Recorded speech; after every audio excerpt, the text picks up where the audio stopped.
So welcome everyone, and today the topic of discussion is what is Scrum? What exactly is Scrum? And really in this session we'll be covering basically two key parts of the Scrum Foundation learning objective, Scrum Definition, and Scrum Theory. This is designed to be a conversation where we will look at each learning objective, and after that we would be discussing outline 5 key learning from reading the Scrum Guide, the definitive guide to Scrum. Okay, let's see what was.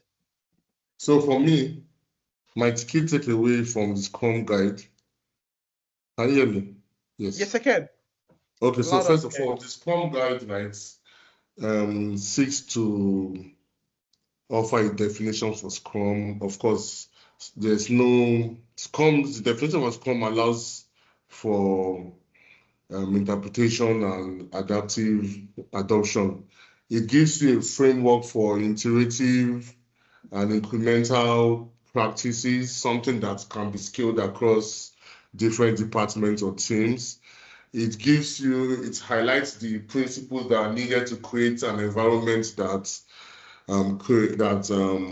supports Scrum. So basically, it's just giving you like prescriptions, not typically. It's just the idea of the Scrum Guide is to show you that Scrum in itself is a flexible approach that can be adapted to different teams and how you go about adapting it. Not necessarily like you must do ABC, but this is the way you go about adopting Scrum, why you want Scrum, how teams adopt Scrum, and how value is created using the incremental and iterative and collaborative approach that Scrum recommends. So that's my takeaway from the Scrum Guide. So the next question was definition of Scrum. Definition of Scrum. Okay, so that's good.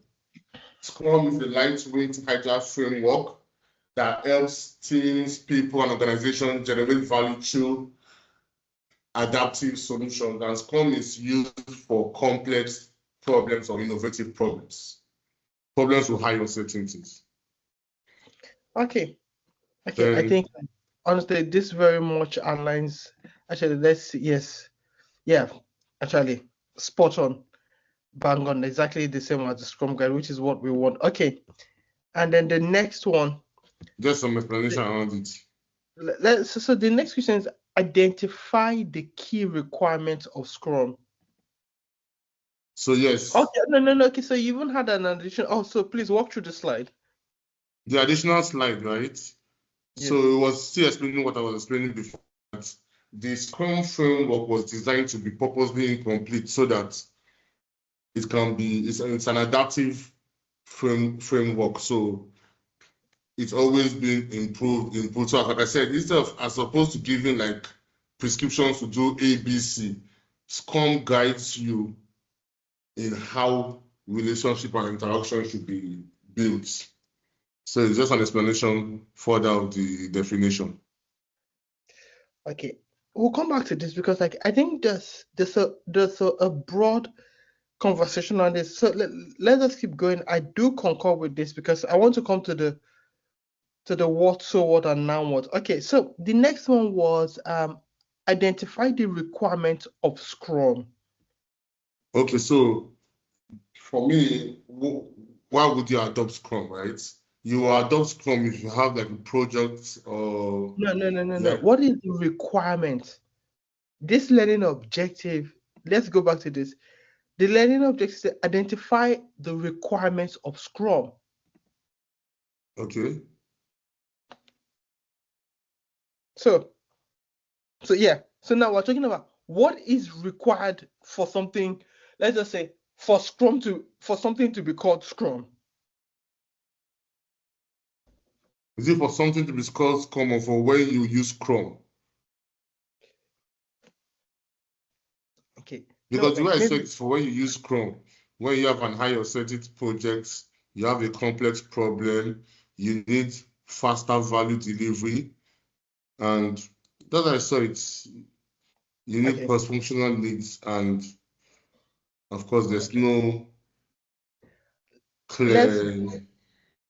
you know what, like we'll come back to this, and like okay, and of course then you still have this ambiguity of discussion cross function. So these are, you know, like let's go to the Scrum Guide here. Let the Scrum Guide help us here. And so if you think about, let's look at this. Actually, no, let me also look at the last learning objective. Okay, you know what, like let's do the last learning objective, then we'll just have a discussion session around this whole topic, and because I have something I want to poke. So really, to be fair, and just a bit of feedback here. These are, honestly, the more I think about it, actually, these are not the requirements. They are not actually, I won't say these are requirements for Scrum. These are cases where you would use Scrum actually. So as you've clearly said, when you have high uncertainty, Scrum can be adopted. When you have complex problem, Scrum can be used. When you need to deliver faster value, Scrum can be used. When you have ambiguity and indecision, depending on actually the nature of this ambiguity and indecision, Scrum can be used. And when you have but they are not requirements for Scrum. And Okay. when we, after the last one, when we reviewed, you will see why this view is so. And actually in this last step, we have explained the purpose of Scrum. So for me, the purpose of Scrum is to provide a lightweight framework for managing complex projects by delivering value iteratively and incrementally, enabling teams to self-organize, adapt to change, and provide high-quality products efficiently. Okay, Dike, I'm going to now probably like maybe we'll kick off the conversation around this. Let's have some discussion. Okay, so like now you have done this for learning objective and you have answered it according to the book. I think apart from the requirements, and actually maybe we'll start the conversation. So let's go to the, I don't want to tell you what I think, because this foundation program is not necessarily about an experiential one at this point. But let's take a step back. Okay, what is required to be Scrum? From your first point, the previous learning objective, which word for word, Scrum is a light work framework that helps people, teams, and organizations generate value through adaptive solutions for complex problems. We'll come back to this. It's the next paragraph that is important. In a nutshell, this paragraph is literally the requirement. Okay. What does Scrum require? What is the requirement of Scrum? And maybe we can think about phrasing that Scrum first. Let's just start. To be honest, like Scrum requires only one thing. If I'm to be very strict, the Scrum Guide tells us Scrum requires a Scrum Master to foster an environment, right? Now, you would then ask also, what type of environment is this? And it basically tells you 4 things that is required of that environment. It requires a product owner that orders the work for a complex problem in a product backlog. That is requirement 2. So now I'm just maybe sub requirement 1. The Scrum team turns a selection of work item into an increment of value during a sprint. Sub requirement 2.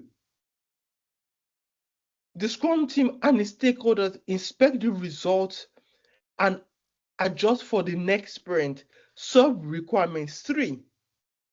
And sub requirement 4 is that you repeat 1, 2, 3. Very important. So now, like, if I'm going to loosely say, there are 5 requirements. Requirement 1 is that Scrum requires a Scrum Master to foster an environment. So if you don't have a Scrum Master that is fostering, for the lack of a better word, a Scrum environment, you have not met the requirement for Scrum. if you don't have a product owner that is ordering complex work in a product backlog, requirement not met, if you don't have a team turning a selection of work items into value during a sprint, you have not met the requirement of Scrum. Right. If you don't have the Scrum team working with the stakeholders to inspect and adapt and adjust for the next sprint, you're not meeting the requirement to Scrum. And if you don't have a system that is continuously repeating these processes, then you don't have Scrum, right? And also, just for folks that will be watching this recording on YouTube, these 5 key properties is what is required for you to call a system Scrum. You evaluate any of these requirements partially or not partially, you don't have a Scrum team. A Scrum team cannot exist if you don't have a Scrum Master. A Scrum team cannot exist. You're not participating in Scrum if you don't have a product owner that is responsible for ordering work in the product backlog. You're not operating in Scrum if your team is not turning work into value during sprint. You're definitely not doing Scrum if you don't have a collaboration between the team and the stakeholders inspecting and adapting for the next sprint. And you don't have Scrum if there's no repetition. And Lester, this is a good one for you because I know you have a lot of questions around this. So what is the so what of this definition? So you evaluated in your definition, Scrum is a light framework that helps people, teams, and organizations generate value through adaptive solutions for complex problems. So why should we care about this? The previous or the general before Scrum was waterfall, right? And during waterfall, there was value that was not reflective of changing environments or changing customer requirements. It was too rigid. Value delivery was slow. And there was waste. Let's not, when you say Scrum before waterfall, teams and organizations still use waterfall today. So I won't say Yes. waterfall is not a thing of the past, right? It's still No, I said Scrum was just designed to mitigate some of the negatives of waterfall. At least initially. Okay. Let's take a step back. Okay, again, right? Like maybe let's dissect it. Anyways, we have 15 minutes, about at least another 10-12 minutes on this section before we move to the next one. So first, right, Scrum is a light framework. Now you can actually think about so let's say, like a light framework, right? Now the so what about this is, especially in organizational setting, even in actually I've even seen this in even in startup setting, you have one of two cases. You either have a case where you have no framework, so you're purely just doing things in a probably in no way or in a very chaotic way, or you have the other spectrum where you have a very heavyweight framework that becomes a burden and is just hard to deliver value. And so one of the key things Scrum brought us is a light framework. And this framework, Scrum specifically tells us that we can use it at multiple levels, right? Multiple levels of value flow. At an individual level, solo person, at a team level, a group of people, at an organization level, a whole system, predominantly to generate value. Value. This is, if I want to make a word bold in this definition, this is definitely one. Scrum is a life framework that helps people, teams, and organizations generate value because previously to Scrum, organization teams and folks were struggling with the generation of value. Now, Scrum said, okay, you know what? we're going to generate value by using adaptive solution. It's a very key thing, adaptive solution. The so what about this is we're not thinking about fixed. When you work in a Scrum way, your solution is changing, is adapting, usually adapting to the environment and the needs of that system. And of course, so adaptive solution for what? For complex problems. So in this case, right, like what Scrum brought for us is really a very light framework when we're struggling with complex problems and we need to continuously create adaptive solutions that ultimately generate value. The question I need to ask is, what would be the definition for lightweight? Or not definition, criteria for lightweight? You can use a lightweight framework should have the property where it should be easy to adapt, it should be easy to implement, and it should be easy to start generating value by using it. So at a team level, I should take up this framework, and honestly, we don't need to be genius to get this system going straight away.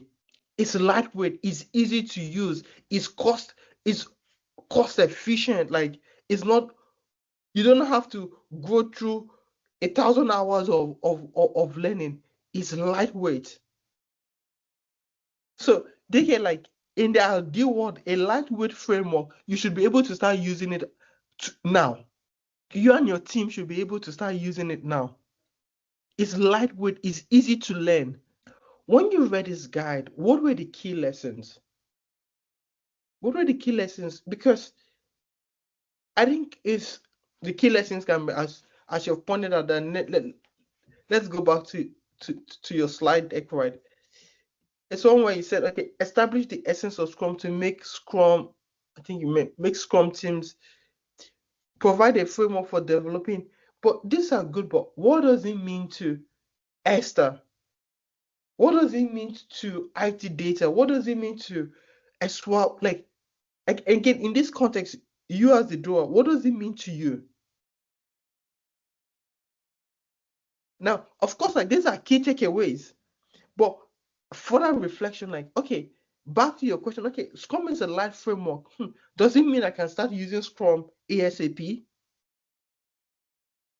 Now, a light framework also comes with like actually like let me not even write let me bring a word.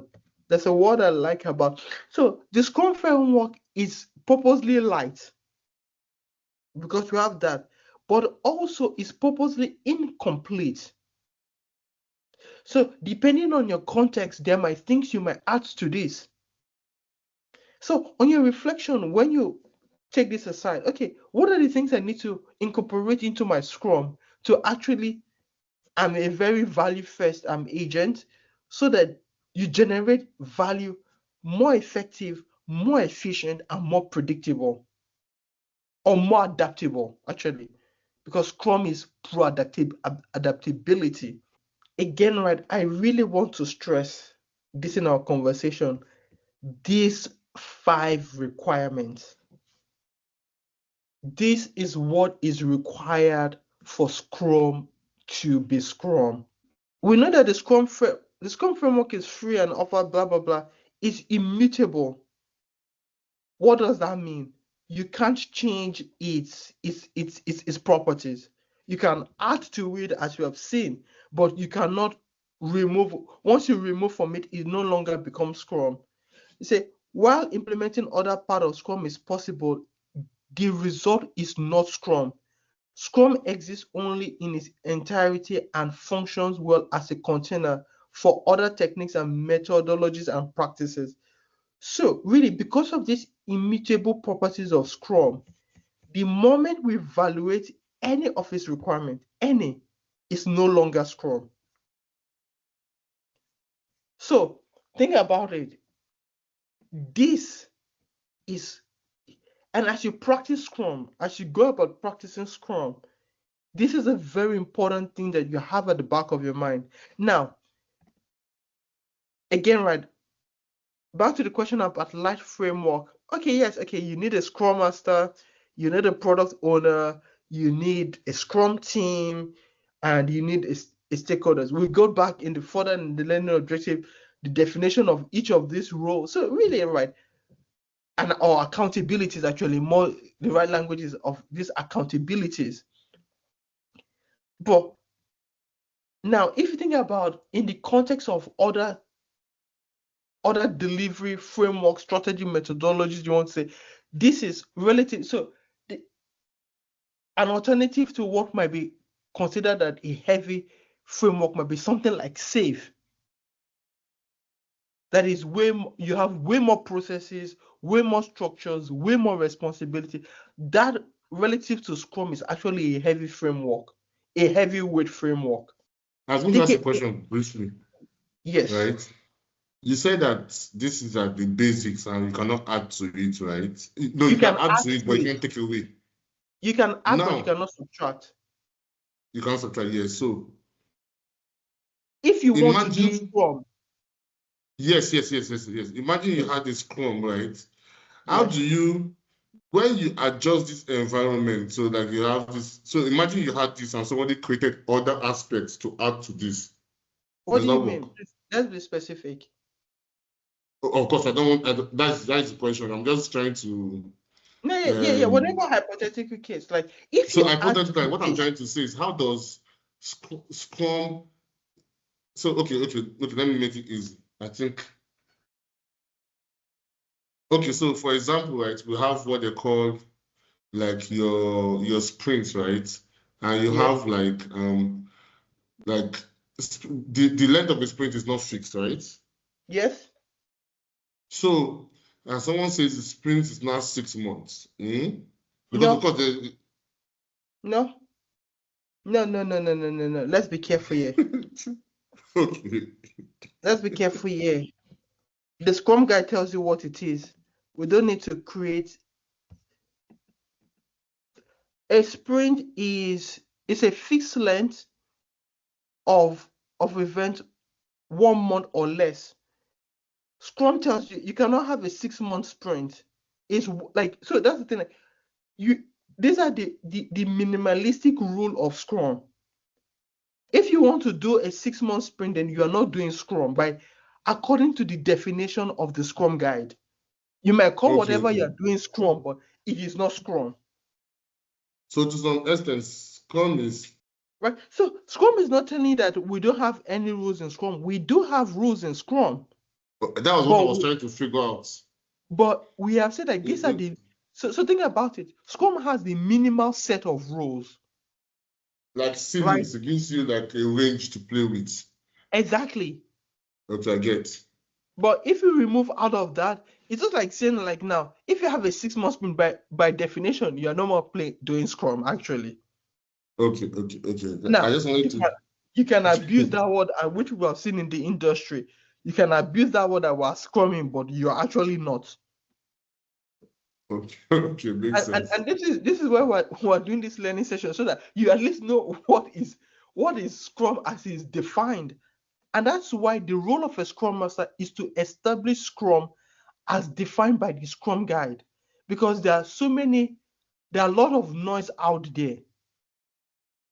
So this is why in this Scrum Foundation, we're teaching you the foundations of Scrum. Like, let's get the basics right.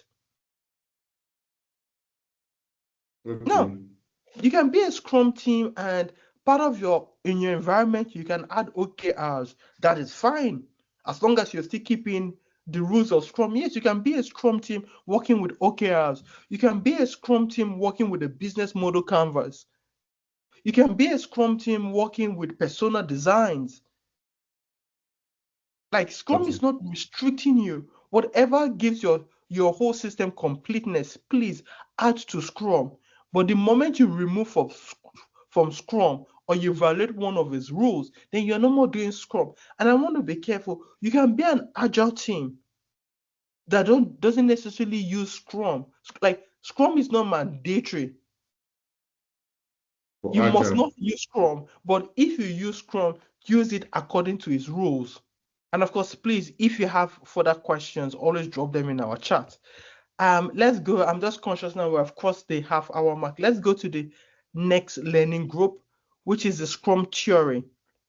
So now, let's just look at it. We'll be looking at list the empirical Scrum pillars, describe the empirical process in Scrum, state how transparency, inspection, and adaptation are related in Scrum, outline the importance of lean thinking in Scrum, describe at least 2 benefits of iterative approach in Scrum, and describe at least 2 benefits of incremental approach in Scrum.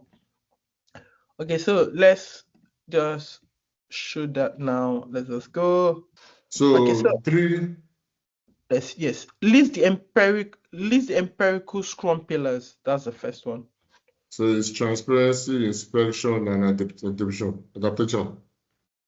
Okay, yeah, I think really that's not much. Yeah, empiricism. Yeah, 3 pillars. Yeah, transparency, can sit here, inspection, and adaptation.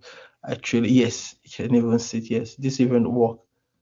Yes, the empirical Scrum pillars of transparency. Okay, we've got that. That's fine. Come to this. Okay, please, next time, can you just, for the header, can you actually put the learning objective, what the learning objective is? For example, just like this one now, you have the learning objective in it, so that rather than just the title, Okay. learning objective. So let me even go. Okay, yeah, this is. Okay, so the next one is describe the empirical process control in Scrum. Then for Scrum makes use of short cycles to create inspection and adapt tangible results. So first of all, you need to understand the short cycles are designed to do what? To create value incrementally, right? And it allows for iterative value creation because at the end of the day, because of we have short sprints or short windows, right? You can easily make improvements faster. Then of course it allows for events of inspection. So if you are transparent with the result, because of course transparency is key. So if you're transparent with the results, right, then you have where the results can be inspected and which are, of course affects the incremental and the iterative value process. And then the last one is the flexibility, right? The flexibility allows for scope and people think that the flexibility in Scrum for me was linked to just value creation, but of course it's linked to so many things. It's linked to process as well, or methods, or maybe how you even choose what you choose. But basically, the flexibility allows for the adaptation that is required in Scrum. So that's how it works. What does empiricism mean? What does it actually mean? A process where you go for it. you are using real life data to make conclusions. Okay, that's by definition, right? Okay, so let's think about it, right? So empirical control process, right? Very simple, and I want to very link what I say to the Scrum Guide, right? Actually, this is really the point of that learning objective. Actually starts with this learning paragraph. Scrum is founded on empiricism and lean thinking. Now it goes on to describe empiricism. Empiricism asserts that knowledge comes from experience and making decisions based on what is observed.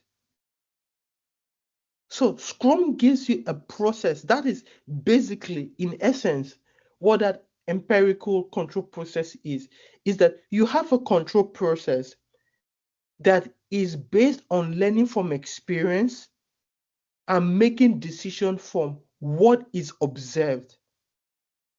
Like, so you actually have done, So think about it, right? Like, I know you brought in sprint. So you do a sprint. A sprint is a lived and learned experience that in however good or bad your sprint is, it generates knowledge from that experience. That is the empiricism. And remember, part of the requirement is of Scrum is that stakeholders and Scrum teams inspect and adapt.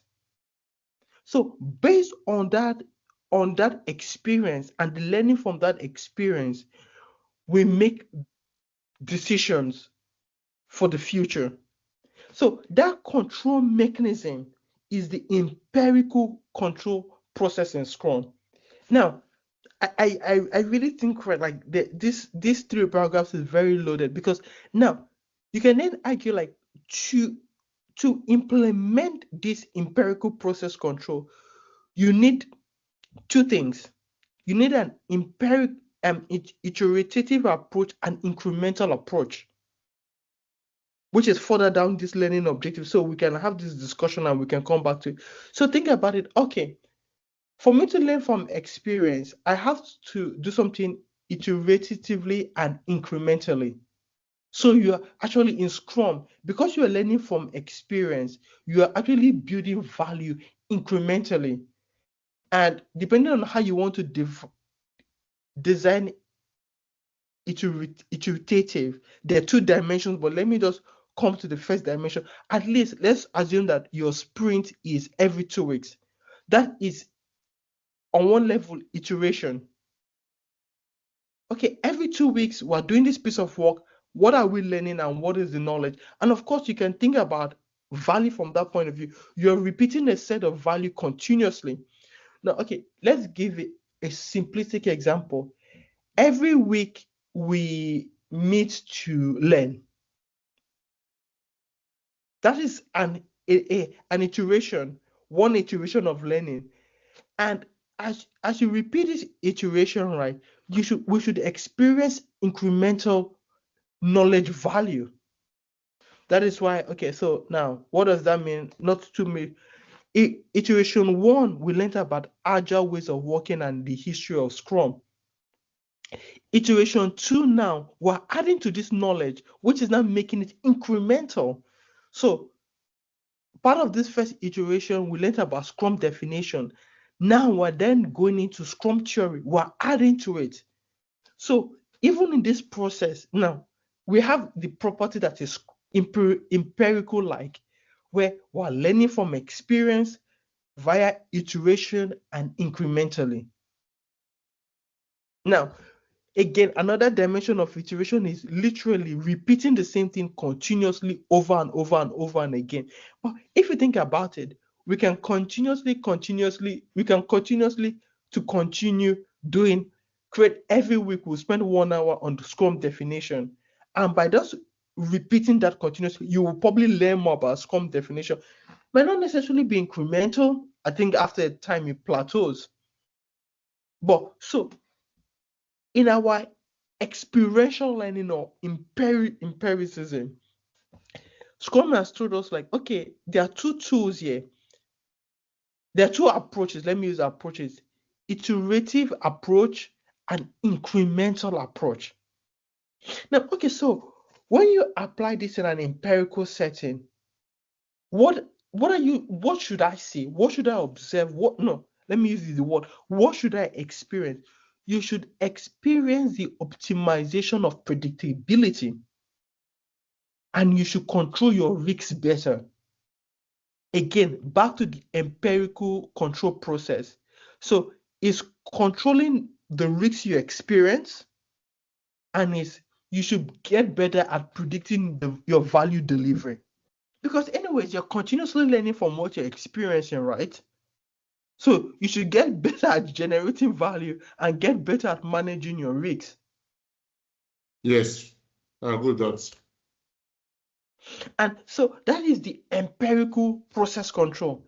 And Esther, like, I know when you will be recording this is a very key point.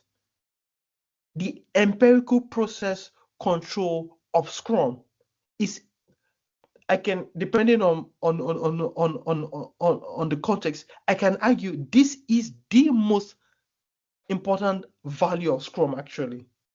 And I can also argue that Scrum builds on really this. While in some systems like waterfall, you might not experience this until the end, Scrum brings it as early as within a sprint. If your organization is very fast or your team is very fast, in 1 week, you can start observing the benefit of this empirical process control. As compared to some waterfall systems that you don't even get to the end, you don't experience value until 6 months, 12 months down. God forbid you're doing a yearly release. Can you imagine? A yearly release means you have to wait 1 year for the cycle. And if you're into the product operating model, one of Martin Keegan's argument is, as a modern team, you have to be, the slowest you can be should be 2 weeks. So where Scrum even tells you is 1 week to 1 week to less than a month. So let's just say 1 week to a month. Some thinkers, some practitioners are even arguing 1 month is so slow. We should like you should be learning as fast as every 2 weeks. Your empirical process should be of that nature. So folks listening to this recording, I urge you, I implore you to go and read more, dive more, practice more the empirical process control of Scrum. It's a game changer. I have seen it in my practice, in my experience with the teams and organizations I work with. Improving the predictability of value and minimizing risks is a key and crucial benefit of Scrum. I know we'll spend a lot of time on this. Let's continue. So please, like I would say, revisit this. Think about it more. Think about it. But I think the answers here are a bit shallow. To some point of view, you can argue that they are correct to a degree, but remember the what, so what, now what. So let's go to the next learning objective. We have 15 minutes on the clock. I also want to touch some other topics. So the next one is state how transparency, inspection, and adaptation are related in Scrum. Do you want to talk to this? So basically, the help in the creation of value-based implement delivered by. So there are the principles underpinning Scrum and utilizing the value creation process. DK, you need to go and read the Scrum Guide again. You need to read the Scrum Guide again. You need to read it. You need to get to the spirit of these things. And again, right, like back to iteration, you probably need another iteration of this learning objective. That is not what. Let's go to the Scrum Guide. This is not what I'm telling you. It's simple here. Like the Scrum Guide tells us these things. I won't go. So transparency enables inspection. That is relationship 1. Inspection without transparency is misleading and wasting. Imagine, right, you are delivering a project. No, in Scrum, we're delivering products. Imagine you are delivering a product, right? And you're working with, let's just say you're working with a Scrum team. Let me put you in the position of the stakeholder. So you're coming to inspect in your sprint review, but your Scrum team, they only want you to see what is positive about the product. They don't also tell you what is negative in their experience. So they give you what I call the positive-sided story of the experience. Can you effectively inspect? Sorry. No. So if you have a Scrum team that is not fully transparent, your inspection might actually be misleading and wasteful. Most likely would be misleading and wasteful. Yes. Right? So yes, I got that. The link is transparency enables inspection. Then look at the next link. Inspection enables adaptation. Inspection without adapting is considered pointless. Pointless. Like, what is the point inspecting if you are not willing to change? What is the point inspecting, saying, okay, the market value, this product is not yielding any value. You're inspecting, okay, then why are you not changing? And that's the point. The Scrum Guide tells us Scrum events are designed to provoke change. If you're not willing for your product, your journey, your empirical journey to be one of change, I think you're in the wrong room if you're in the Scrum camp. And that is exactly the simplistic link. Like, let me go to this learning objective. Okay, this is a bit. Yeah. In Scrum, transparency enables inspection. Inspection enables adaptation. Adaptation without transparency is waste. Because think about it, inspection without transparency is misleading and waste. We just read that inspection without adaptation is pointless. Adaptation becomes more difficult when people involved are not empowered and self-managing. When you lack transparency, it creates high-value opacity. Basically, nobody, like, your system is just generating waste. Like, waste, unhappiness, overburden. No, so this is not the link, please. Again, go another iteration, go and read the Scrum Guide. Because these three pillars are really pillars of Scrum, and we need to know how they enable each other. Transparency enables inspection, enables adaptation, which really, I can argue, loops back to transparency. So you're being transparent, inspect, adapt, being transparent, inspect, adapt, being transparent, inspect, adapt continuously, sprint by sprint. As I said, the Scrum event invoked this. If you are to be very, I don't want to be very in the spirit of Scrum, you even do this on a daily basis. That's part of the point of daily Scrum, that you are being transparent, you're expecting, you're adapting towards the sprint goal, which ultimately from the sprint goal leads to the product goal. These are the pillars you're experiencing. Empiricism, we just spoke about this, is built by transparency, inspection, and adaptation. That's the what, so what, and now what. Now what? Now we need to be transparent. That transparency needs to improve our ability to inspect. That inspect needs to be ability to adapt. There's no point being a system that you keep hearing, yes, team, we know, we have inspected, we know, yet they're still not adapting. Scrum gives us a nice word for it. It is pointless. Don't generate pointless waste. Yes, correct, you're right. It's not about me being right. It's the Scrum Guide. It's not me. It's not my word. It's Scrum Guide that tells us that if you're not adapting to what you're expecting, it is pointless. That's why you have organization, teams, and people doing pointless things, creating waste, meaningful things. I'm sorry, meaningless things, misleading things. If you're interested in the height of this, for anyone watching this recording, Esther and folks, go and read about strategic misrepresentation,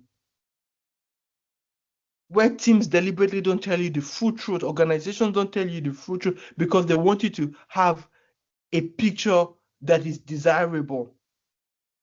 Wow. This is not trivial. This is this. Now what? For everything you read in the Scrum Guide, think about, okay, what is the opposite of this? Because really, the opposite of this is what happens in real life. That is why you need this. So in the real world, what happens is you don't have teams that are teams, businesses, organizations, at whatever level that are transparent. And of course, because they are not transparent, you are doing wasteful inspection. Then you are now doing pointless adaptations. And that's how organizations with good people generate waste. And that's why Scrum is giving us these three pillars to say, okay, really, to make value flow better, let's think about these three pillars in our experience. Because remember, these are experiential. These are not theory. Empiricism is critical. We dived to this earlier on.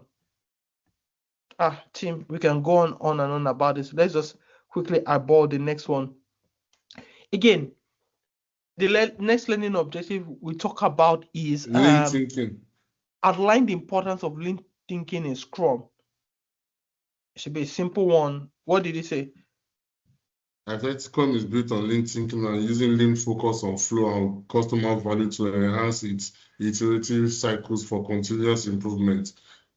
And then I put the lean provides the why and Scrum provides the how. No. Reader.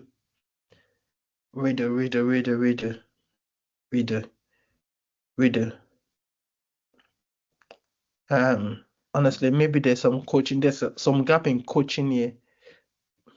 Let's go to this. I'm not telling you, all I've told you is in this guide. It's not me, it's not what I think. Lean doesn't provide the why. The product goal provides the why.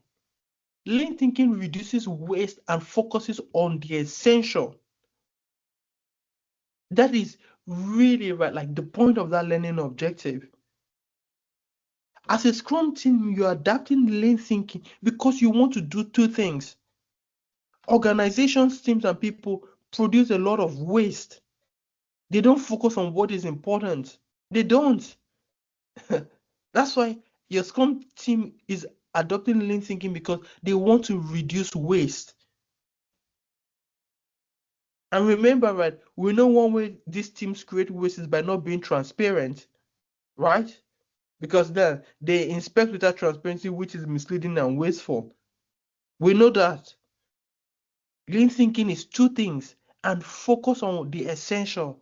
What is the value? What is the crux?